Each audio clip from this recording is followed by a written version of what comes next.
ako'y manalangin sa Panginoon. Lord Jesus, patuloy kaming sumasamba at nagpupuri sa inyong pangalan. Dalangin namin, Ama, ang mga salitang ito na aming mapakikinggan ay maglima sa aming mga puso. Naniniwala kami, Panginoon, nananampalataya kami, kayo po'y kasama namin sa oras na ito, kaya meron kang gagawin, Ama, sa aming kalagayan.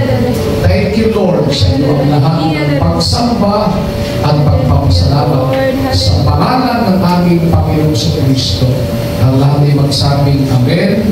15, verse 1, mababasa po natin, mga kapatid, na ang mga maniningil ng buwis at ang mga prostitute, ang mga makasalanan, ay lumapit silang lahat sa Panginoon upang makinig, mga kapatid, ng salita ng Diyos.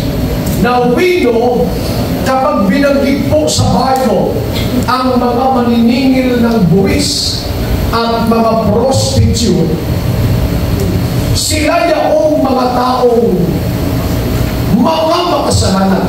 In fact, pinandidirihan nga sila, mga kapatid, sa Bible, gawa ng kanilang hanapbuhay o ng kanilang trabaho.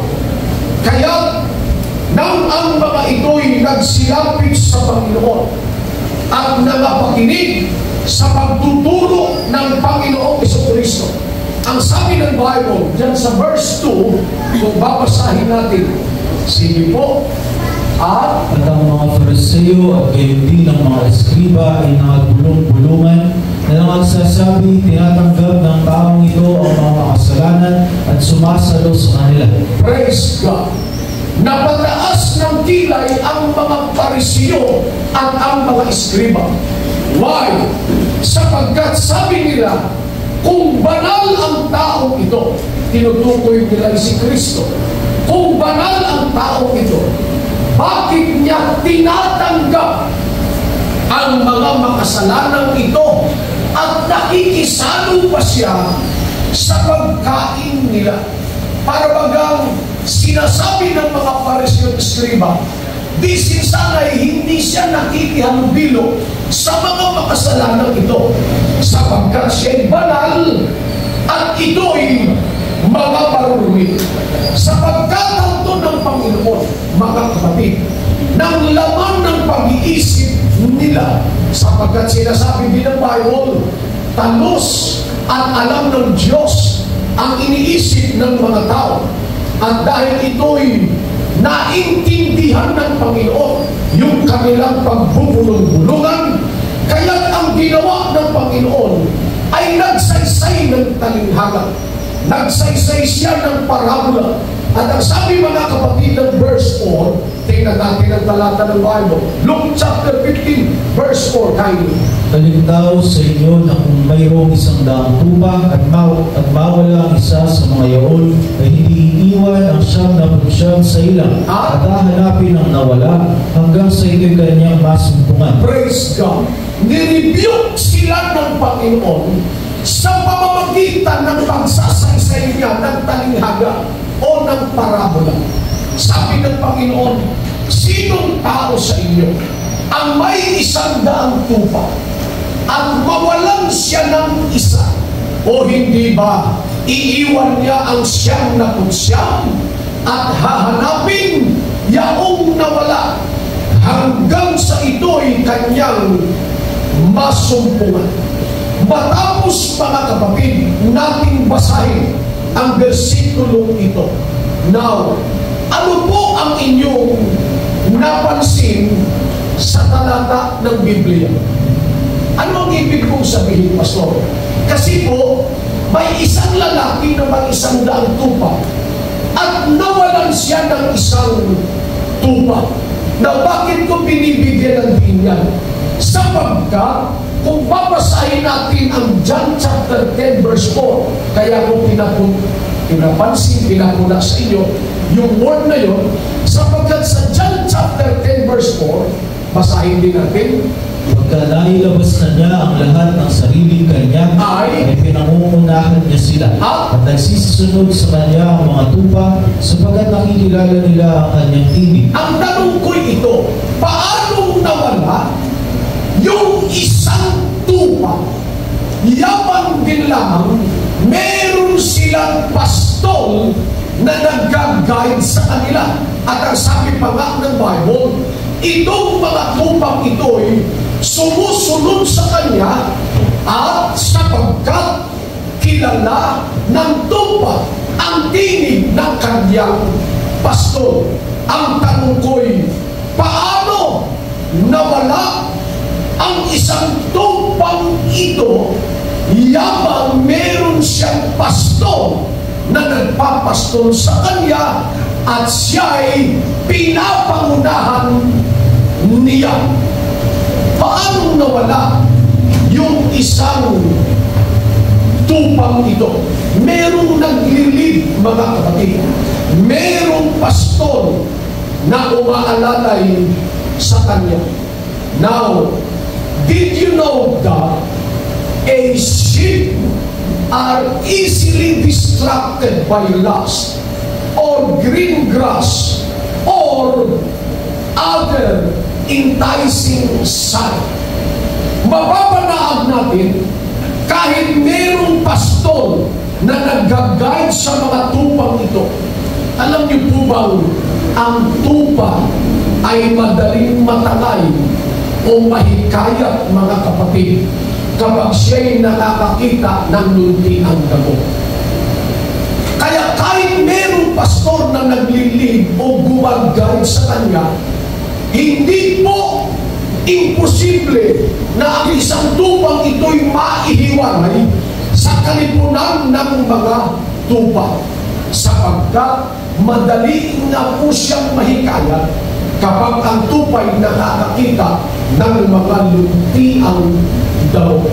Kaya nga, ang payo sa atin ng Biblia, tayo na mga tupa ng Panginoon, mga Kristiyano, tinawag ng Diyos, ang payo sa atin ng Biblia, mag-ingat tayo. Why? Sapagkat marami tayong pwedeng makita, mga kapatid. Marami tayong pwedeng marinig.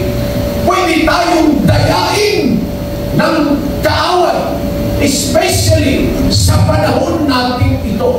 Maraming mga bulaang propeta, magtuturo din ng Biblia o ng salita ng Diyos. May healing din, may miracle din, at may prophecy din. Ngunit, kung yan ay wala sa standard ng Biblia, hindi natin dapat pakinggan yan at paniwalaan. Everybody say Amen. Amen. Makikita natin yan sa YouTube, mga kapatid, sa Facebook, habang tayo nag-scroll, at marami pong mga preachers, mga ngaral din sa panahon na yun, na magaling din mangaral. There are times na i-entice, na hikayat, mga kapatid, ang mga Kristiyano sa mga aral at mga turo na nakikita natin sa Facebook. Well, kapag hindi na nila itinuturo na mayroong iisang Diyos at ang bautismo ay sa ngalan ni Jesus, at kapag wala na ang kabanalan, umiwas tayo, mga kapatid, sa mga ganyang tagapagturo. Dadalhin tayo niyan sa kapahamakan. Maaring magaling magpagsalita ang mga ito, magaling mangusap, ang mga tugtugan nila ay mga magaganda. Para lang iyang tulad sa tupa na nang aakit, mga kapatid, at ihihiwalay tayo sa pananampalataya. Kaya nga, ang tupang ito, kahit mayroong pastor na umaalalay sa kanya, ay naihiwalay pa rin, mga kapatid. Praise God. At naligaw ng landas. Magkagayon man, sabi ng verse 5, basahin natin, at sa iba'y hindi sila magsisisunod, kundi magsisitakas sa Kanya, sapagkat hindi nila nakikilala ang tinig ng mga iba. Praise the Lord. Magkagayon man, darating ang panahon, marirealize ng tupa ito tinig ng aking pastor. Siya'y hihiwalay at hindi susunod sa kanila. Ngunit ang problema ito, ang tupay hindi marunong umuwi. Maaring humiwalay ang tupa at maintindihan ng tupa, hindi ito ang tinig ng aking pastor. Pero dahil naihiwalay na siya sa tupa, o rather, sa kalipunan ng mga tupa, hindi siya makakauwi. Isa yan, mga kapatid, praise God, sa ugali ng tupa o sa nature ng tupa. Wala siyang kakayahan bumalik kung saan man yung kawan, mga kapatid, praise God, na pinanggalingan niya. Kaya nga, ang gagawin ng pastor, hahanapin siya. Sapagkat ang tupa, as I said, walang kakayahan bumalik, mga kapatid, kung saan man siya nanggaling. Hahanapin siya ng pastor, ipapasan siya sa balikat, praise God, kakalungin siya ng pastor kapag siya'y nasumpungan, mga kapatid. Tingnan natin ang larawan. Meron bang larawan niya sa Biblia? Sa katabi. Yan. Kakalugin siya ng pastol. Praise God. Hindi alintana ng pastol kung siya'y mabigat, mabaho, o amoy araw, mga kapatid, sapagkat ipaparamdam ng pastol sa kanya na siya ay safe. Siya, mga kapatid, ay ligtas na. Maaring ang tupang ito'y takot na takot.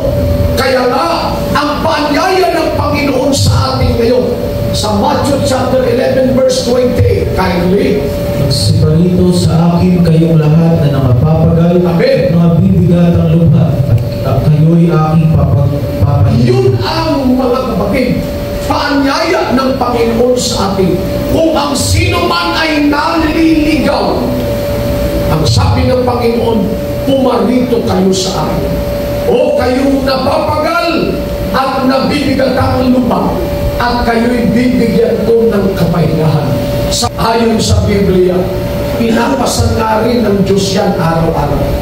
Kaya huwag mong sasabihin, pasan ko ang daigdig, pasan ko ang mundo. Hindi po. Ang totoo'y yung problema mo, kasama ka na, pinapasan ka ng Diyos araw-araw. Sinasabi ng aklat ng mga awit, 68 verse 19. Tingnan nyo ito. Purihin ang Panginoon. Purihin ang Panginoon na nagpapasan araw-araw ng aming pasan. Amen. Sa mga tuwing bagay ang Diyos na siyang aming kaligtasan. See, purihin ang Panginoon, sabi ni Haring David, na nagpapasan araw-araw ng aming pasan. Kaya yung pasanin natin sa buhay, mga kapatid, may Diyos din na pumapasan yan. Kasama na tayo, pinapasan tayo ng Panginoon. At ang sabi ng Bible, araw-araw, pinapasan ng Diyos ang ating mga pasan, at siya'y Diyos na makapagliligtas. Everybody say, praise the Lord. Praise the Lord. Tingnan naman natin yan sa magandang balita, Biblia. Tingnan nyo ito. Ganon din talata. Purihin ang Panginoon, ang Diyos nating nagliligtas, at may dala araw-araw ng pasanin nating hawak. See? Yung pasanin nating dala-dala araw-araw ay pinapasan din, mga kapatid, ng Panginoon. Thank God. Meron tayong Diyos na umaalalay sa ating mga kapatid araw-araw. Hindi niya tayo pinapabayaan. Hindi niya tayo, mga kapatid, iniiwan. May Diyos na laging nandiyan sa atin, umaantabay sa atin. Pwede ba? This sheep knows that he is lost. Alam ng tupa na siya ay naliligaw. Ang problema, he does not know how to get back. Kaya may pastol na pumaroon sa lugar kung nasaan siya. Saang sulok, saang sukal man na lugar yan, pinuntahan ng pastol at siya'y binuhat ng kinalon at inuwi sa kawan. Yung pangalawang parabola na isinaysay ng Panginoon ay ito, parable of lost coin. Tandaan natin, kaya nagsaysay ang Panginoon ng mga parabola para rebuking, sawayin ang mga Parisiyong ito na nagbubulong-bulungan. Bakit lumapit ang Panginoon at nagturo sa mga makasalanan? Basahin din natin ang talata ng Bible. Luke chapter 15 verse 8 kindly. O aling babae na may 10 putol na bilak, na kung mawalan siya ng 1 putol, ay hindi baga magpapaningas ng 1 ilawan. At wawalis na ng bahay at hahanapin masikap hanggang sa ito'y masumpungan niya. Praise God. May isang babae sa parabola ng Panginoon. Meron siyang 10 putol ng bilak. At naiwala niya ang isa sa bilak niyaon. Ang sabi ng Bible, mga kapatid, siya'y nagsindi ng ilawan, winalis na mainam ang buong kabahayan, at hahanaping masikap hanggang sa ito'y masumpungan. Sa termino pa natin, parang itinaog niya ang kanilang bahay. Makita lang niya ang 1 putol ng bilak. Do you think, bakit ginawa ito ng babae? At halos tila'y wala ng bukas para sa kanya, na kailangan niyang mahanap kaagad-agad yung piraso ng pila na nawala sa kanya. Bakit ganun ka-intense, mga kapatid, ang babae ito na mahanap kaagad yung piraso ng pila? At ang sabi ng Bible, nung ito'y matagpuan, next verse kindly. At pagka nasumpungan niya, ay titipunin niya ang kanyang mga kaibigan at mga kapitbahay. Na sinasabi, makipagkatuwa kayo sa akin sapagkat nasumpungan ko ang 1 putol na nawala sa akin. Nung masumpungan niya ito, tinipon niya ang kanyang mga kaibigan, kapitbahay, at ang sabi niya ay, makipagkatuwa kayo sa akin. Meaning, naghanda siya ng isang handaan at nagpakain siya sa kanyang mga kaibigan. Halos nagpapiesta siya, mga kapatid, dahil sa 1 putol ng pilak na ito na kanyang naiwala at ngayon kanyang nasumpungan. Nang magtatanong ako at gusto kong sumagot kayo, mga kapatid, bakit kaya ganun na lang, mga kapatid, yung damdamin o marugdog na pagnanasa ng babae ito na masumpungan yung pilak na yun? 10 naman yung pilak niya nawala yung isa, o di may siyam pa siya. Pero bakit ganun karugdog yung damdamin ng babae na mahanap yung isang pilak na yun? Ano kaya ang kadahilanan? Bakit nagpumilit siyang hanapin yung nawawalang pilak na ito? Ano kaya kadahilanan, mga? What pilit siyang hanapin, mga kapatid, to the point na parang itaog niya yung kanilang sambayan o bahay. Makita lang yung isa na yaon. Bakit kaya? Sapagkat hindi kompleto ang 10 o wala yung isa. What else? Kasi po, importante.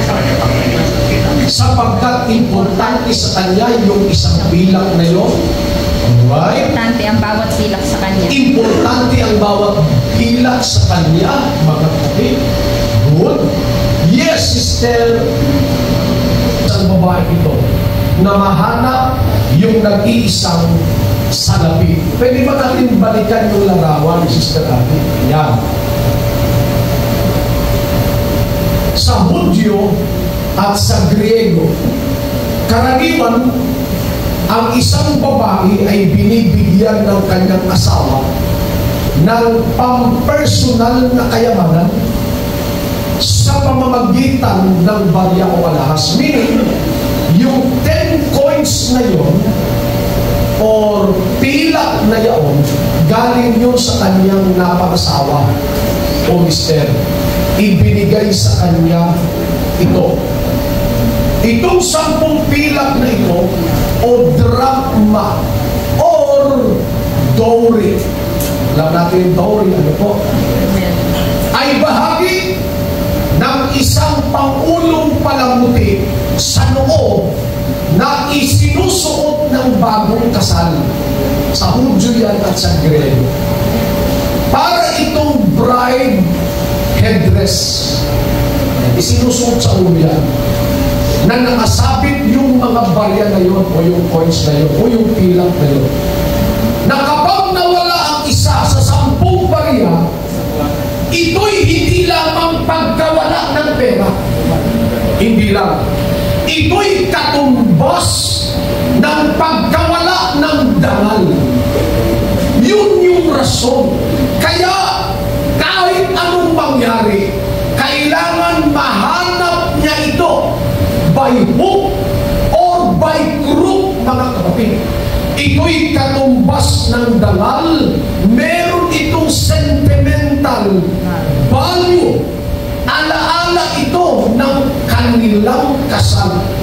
Para sa babae, ang pilak na ito ay tanda ng pagmamahal ng kanyang asawa, pagkakatalaga at siguridad sa kanyang asawa. Listen, maaari siyang hiwalayan ng lalaki dahil sa pilak. See? Maaari siyang hiwalayan.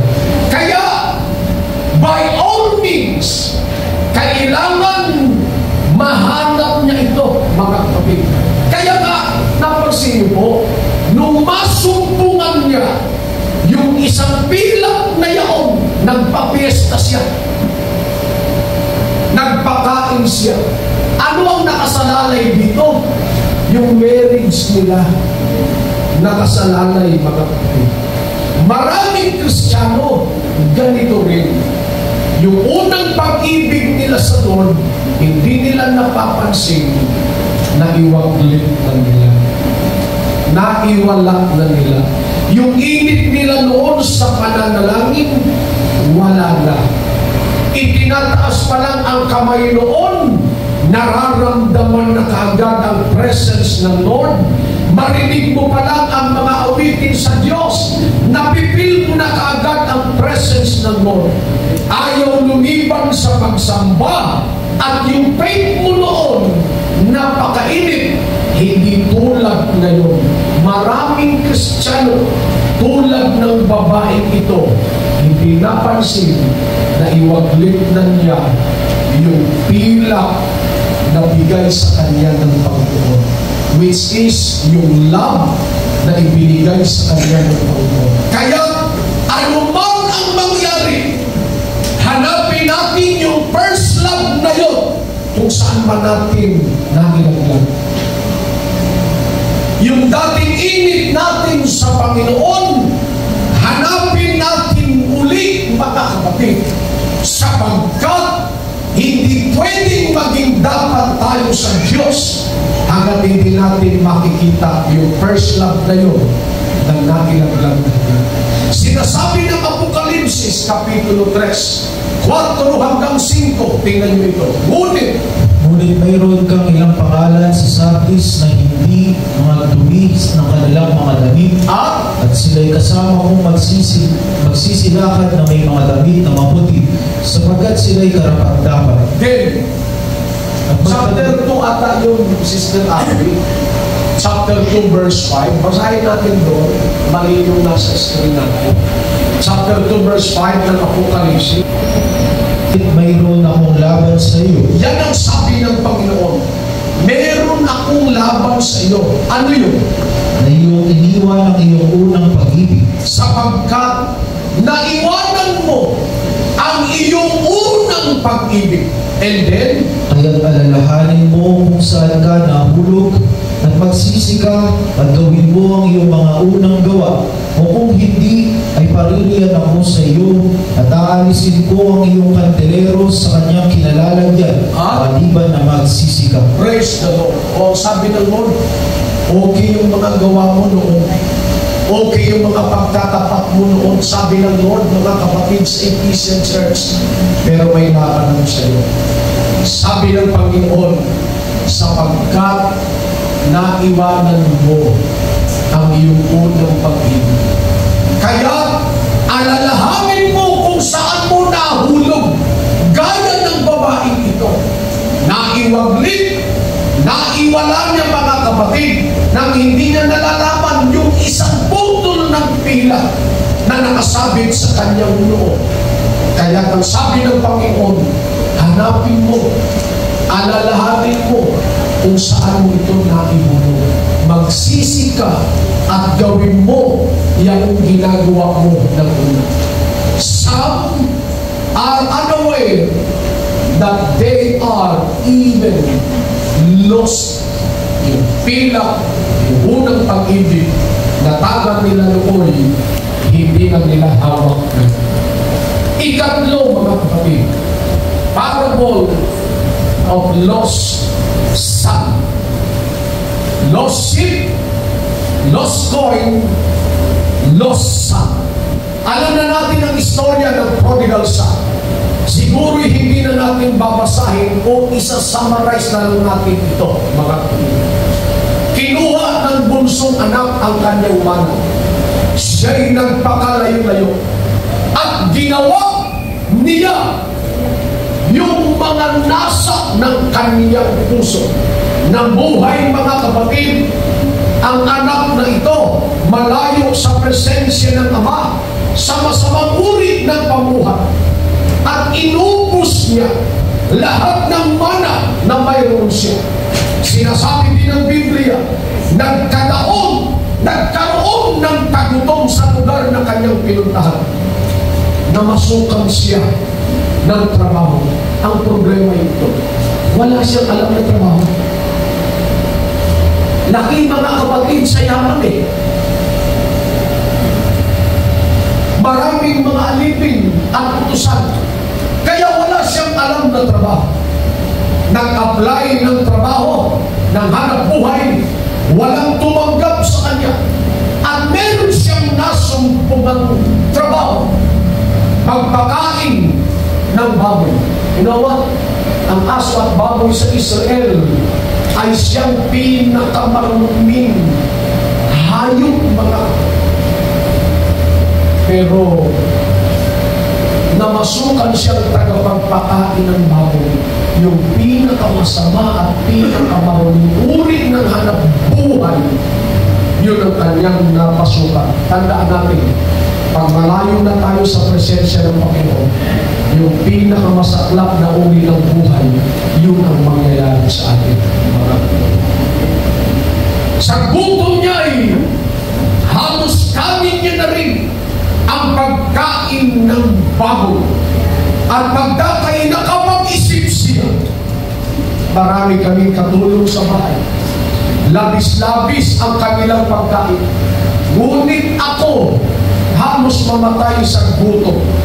Sabi niya, babalik ako sa aking ama.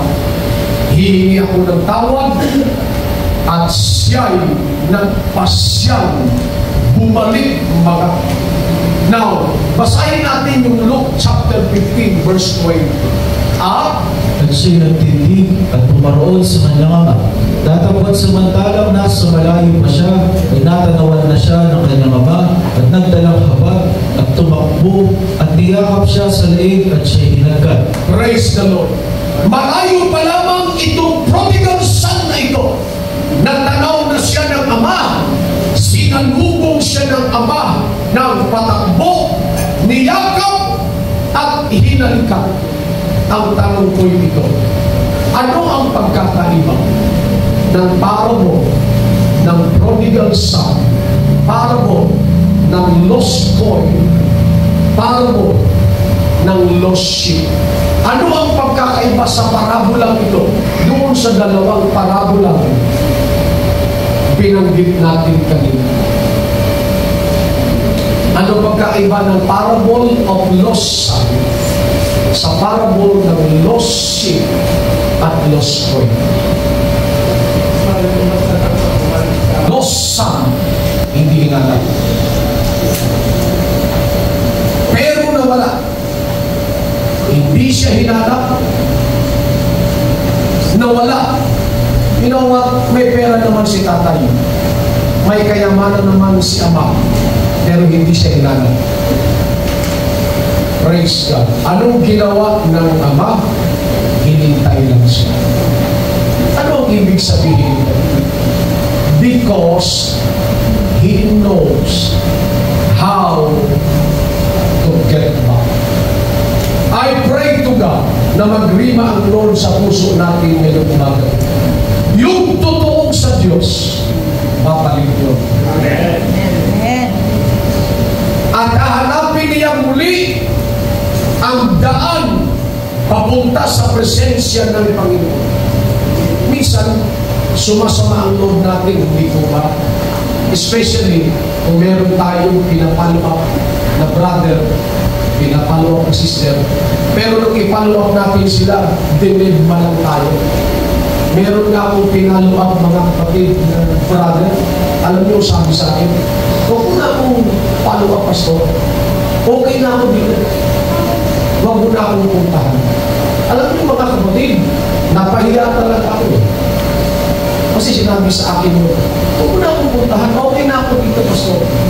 Hindi mo na ako kailangan i-follow up ka. From that time, hindi ko na pinuntahan. Pinag-pray ko na lang mga. Yung totoong anak ng Diyos, babalik yun.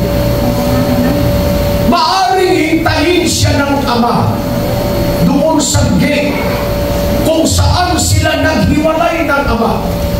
Ulitin ko po, yung totoong sa Diyos, babalik yun. Kung konsensyahin siya ng Panginoon, magbibigay ang Diyos ng mga panaginip at mga pangitain upang ang lost son ay muling makapanumbalik mga kapatid. Ang sa Diyos ay sa Diyos. Maaring madadabayan, masusubasog yan, manghihina ang loob, pero mag-uusap ang Diyos dyan at manunumbalik yan. Because the righteous fall 7 times. What will happen next? And he will rise up again. Sapagkat ang sa Diyos ay sa Diyos. Kaya nga nandito tayo. There are times nag-struggle tayo sa pananampalataya. May panahon mga kapatid, nag-isip din tayong magpahinga muna sumandali sa paglilingkod. But nandito pa rin tayo sapagkat ang Diyos ay nangungusap sa atin. Gusto lang ipaunawa sa atin ng Diyos na ang Diyos ay hindi nagkamali sa pagtawag sa atin. We are all children of the living God. Kaya manatili tayo mga kapatid sa presensya ng Panginoon. Maraming mga kaluluwa na dapat nating ipapanumbalik sa Panginoon. Maraming sumisigaw. Marami pong nangangailangan ng salita ng Diyos. Abutin natin sila, mga kapatid. Kailangan nila ang salita ng Diyos na tinanggap dito natin. Maraming lost coin. Marami pong lost sheep na naglipana sa daan. Pero ikaw, hindi ka lost coin. Hindi ka lost sheep. Ikaw ay lost son. At ako, ikaw, nakabalik tayo mga kapatid dito mismo sa presensya ng Panginoon sa pagdadayoy mga anak ng Diyos. Shall we all stand? Hallelujah.